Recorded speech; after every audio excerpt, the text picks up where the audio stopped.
Consumer awakening mission में आपका स्वागत है। आज हम चर्चा करेंगे एक ऐसे केस के बारे में जिसमें नेशनल कमीशन ने इंश्योरेंस मैटर में 3 इश्यूज़ पर चर्चा की है।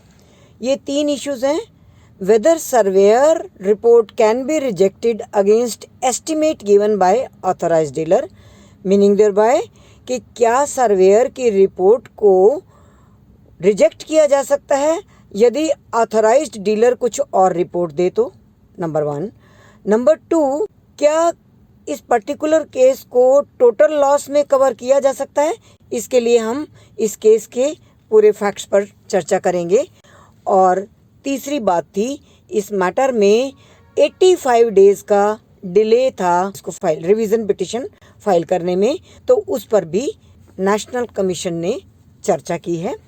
हम इस विषय को इसलिए ले रहे हैं कि बहुत सारे उपभोक्ताओं को ये प्रॉब्लम होती है कि कुछ केसेस में तो डिले होने पर कंडोन कर दिया गया और कुछ केसेस में कोर्ट ने कंडोन करने से मना कर दिया। तो हम आपको ये बताएंगे कि किन किन कंडीशंस में डिले होने पर कंडोन किया जा सकता है। और दूसरा, टोटल लॉस केस कैसे होगा, यदि थेफ्ट हुई है या एक्सीडेंट हुआ है तो किस कंडीशंस में उसको टोटल लॉस माना जाएगा और किन कंडीशंस में उसको व्हीकल को रिपेयर किया जा सकता है। और बहुत महत्वपूर्ण विषय जो उठाया गया है, सर्वेयर्स की रिपोर्ट के बारे में। बहुत सारे लोगों को ये समस्या होती है कि सर्वेयर ने हमारे जितना भी लॉस हुआ था उससे बहुत कम एस्टिमेट लगाया, या ये एस्टिमेट ठीक था या नहीं, इसकी जांच कौन करेगा। और इस पर्टिकुलर केस में तो ये स्थिति हो गई कि ऑथराइज्ड डीलर ने कुछ और रिपोर्ट बनाई और सर्वेयर ने कुछ और रिपोर्ट बनाई। अब क्वेश्चन ये था कि इन दोनों में से कौन सी रिपोर्ट को फाइनल माना जाए। तो अब हम आते हैं इस केस के बारे में। ये केस है Sanjay Jain versus Reliance general insurance company limited, जिसको डिसाइड किया नेशनल कमीशन ने 10 नवंबर 2020 में।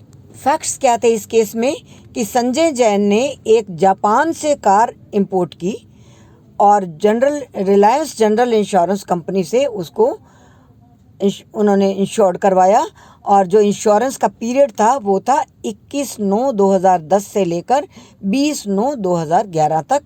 और टोटल अमाउंट जो इंश्योर्ड हुआ कार का वो था 18,90,500 रुपया। और इसके बाद एक्सीडेंट होता है गाड़ी का 27/3/2000 को। इंश्योरेंस कंपनी को इन्फॉर्म किया गया, तो इंश्योरेंस कंपनी ने ये सूचना दी कि वो हमारे ऑथराइज्ड डीलर के पास चले जाएं। तो उनके कहने पर Sanjay Jain messrs Hari motors private limited GT road पर पानीपत में ऑथराइज्ड सर्विस स्टेशन पे ऑथराइज्ड डीलर के पास गए और ऑथराइज सर्विस सेंटर ने 2,000 रुपये फीस ली और टोटल एस्टीमेट जो कार का था रिपेयर करने के लिए 17,51,923 लगाया। अब संजय जैन का ये कहना था कि चूंकि जो रिपेयर की कॉस्ट थी वो 75% IEV एम्बेडेड वैल्यू इंश्योरेंस की जो वैल्यू थी उससे 75% से अधिक थी, इसलिए जो रिलायंस जनरल इंश्योरेंस कंपनी के टर्म्स कंडीशंस हैं उसमें ये स्पष्ट लिखा है कि 75% से अधिक IEV embedded value of insurance amount का 75% से अधिक यदि रिपेयर में लगता है तो उसको टोटल लॉस केस मानना चाहिए। तो संजय जैन ने टोटल लॉस केस के लिए क्लेम लॉन्च किया। क्लेम इंश्योरेंस कंपनी ने नहीं माना। इंश्योरेंस कंपनी ने अपना सर्वेयर अपॉइंट किया मैसर्स MS उपल एंड एसोसिएट्स को, और सर्वेयर ने टोटल असेसमेंट जो लॉस का किया वो लगाया 9,52,865 रुपये, जो कि 75% से कम था। अब डिस्प्यूट का जो इशू था यही था कि इसको टोटल लॉस माना जाए या इसको रिपेयर करने के लिए जो असेसमेंट सर्वेयर ने की है उसके अकॉर्डिंगली उसको दिया जाए। कंप्लेनेंट ने डिस्ट्रिक्ट फोरम में अपना केस लगाया और उसमें फैसला हुआ 7/3/14 को और डिस्ट्रिक्ट फोरम ने टोटल लॉस मानते हुए 18,90,500 का सही माना, 9% इंटरेस्ट लगाई और 50,000 कंपनसेशन और 5500 रुपये कॉस्ट ऑफ लिटिगेशन देकर अपना ऑर्डर किया। अब मैटर स्टेट कमीशन में आया। स्टेट कमीशन में सारी चीज़ों को जांचा गया और सर्वेयर की रिपोर्ट को फाइनल मानते हुए 10,02,870 का क्लेम अप्रूव करने की डायरेक्शन दी और इसके बाद मैटर रिवीजन पिटीशन में नेशनल कमीशन के पास आया। नेशनल कमीशन के सामने 3 इश्यूज थे डिसाइड करने की। पहला डिले था रिवीजन पिटीशन फाइल करने में, दूसरा क्लेम अमाउंट का डिस्प्यूट था और तीसरा था कि ऑथराइज्ड सर्विस सेंटर या सर्वेयर इन दोनों में से किसकी असेसमेंट को फाइनल माना जाए। नेशनल कमीशन ने अपने सारे डॉक्यूमेंट्स को देखते हुए, सारे तर्कों को समझते हुए जो ऑब्जर्व किया, हम उसकी बात करते हैं।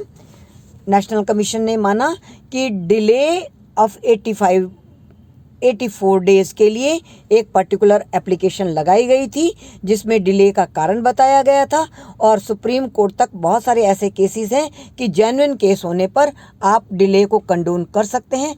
तो चूंकि स्टेट कमीशन ने डिले को कंडोन कर दिया था तो इसमें नेशनल कमीशन ने इंटरफेयर करने से मना कर दिया और उन्होंने डिले कंडोनेशन ऑफ डिले को सही माना।